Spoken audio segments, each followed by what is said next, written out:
नमस्कार, मैं हूँ आलोक भैया और आप देख रहे हैं मॉर्निंग मंत्रा। मॉर्निंग मंत्रा जो कि है 14 दिसंबर 2023 के लिए और जी हाँ, बृहस्पतिवार थर्सडे का दिन है और सबसे इम्पोर्टेंट बात ये है कि निफ्टी वीकली एक्सपायरी।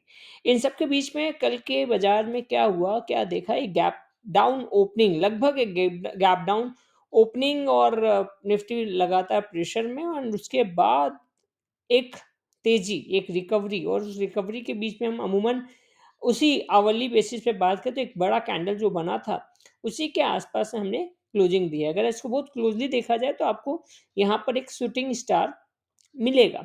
अब शूटिंग स्टार का मिलना आवरली चार्ट पर और ओवरऑल में क्या इंडिकेट करता है, उसको हम डे चार्ट के हिसाब से समझते हैं। देखिए, आपको याद होगा कि कल के मॉर्निंग मंत्रा में हमने कहा था कि ये जो पैटर्न है, इसको बोलते हैं बेयरिश एंगल्फिंग पैटर्न और बेयरिश एंगल्फिंग पैटर्न का मतलब है कि अब जब तक निफ्टी 21030 के ऊपर की क्लोजिंग नहीं दे देता है, राइट? तब तक हम अब थोड़े बेयरिश मोड में होंगे क्योंकि आफ्टर एक बहुत बड़ा कंसोलिडेशन और अगर बात करें तो एक वर्टिकल रैली के बाद फाइनली जाकर एक ऐसा कुछ फिगर मिला जहाँ पर आपको बेयरिश रिवर्सल मोड नज़र आ रहा है। अब इसके बाद कल के मार्केट में क्या हुआ? कल के मार्केट में डोजी का फॉर्मेशन हुआ। डोजी का फॉर्मेशन अपने आप में इंडिकेट करता है कि बुल और बियर की लड़ाई जारी है। लॉन्ग लेग डोजी बोलते हैं इसको लगभग और अब इस मामले में ये बनता है कि बाज़ार फिर अब कहाँ जाना चाहता है या बाज़ार में क्या हो सकता है? देखिए, जब तक उस लेवल को क्रॉस नहीं करता, हम बुलिश नहीं हो सकते। अब बेयरिश है तो कितने हैं? तो उसके पीछे एक रीज़न है।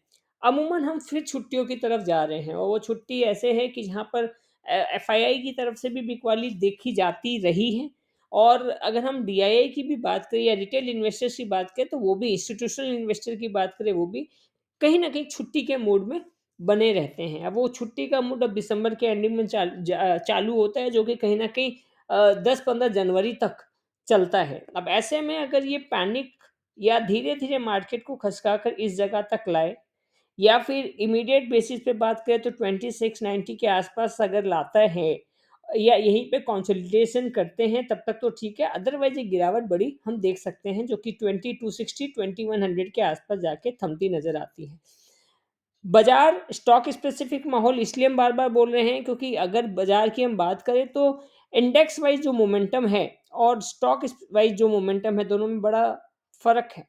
और याद होगा हमने पहले भी बोला है प्राइस करेक्शन वाली बात तो कहीं न कहीं प्राइस करेक्शन का मूड ही अगले 1 डेढ़ नॉट अगले 1 डेढ़ 2 से 4 हफ़्ते हमें लगातार देखने को मिल सकते हैं कि मार्केट में प्राइस करेक्शन हमें दिखाई दे। Price correction, right? तो ऐसे में स्टॉक स्पेसिफिक रहना है, यही एक अभी भी हमारे पास टूल है और सेल ऑन राइज़ ही अभी बनेगा जब तक 20,100 सॉरी नॉट 20,100 21,030 के ऊपर में निफ्टी क्लोजिंग नहीं दे देता है। तो 21,030 का लेवल इम्पोर्टेंट होके रखा है अभी हमारे लिए और अगर उसके ऊपर क्लोजिंग देता है तो ही बढ़िया बात है, अदरवाइज़ थोड़ा-थोड़ा मार्केट में सेल ऑन राइज़ के मूड में हमें बने रहना चाहिए। Thank you, thanks a lot and have a great day. Bye bye, take care.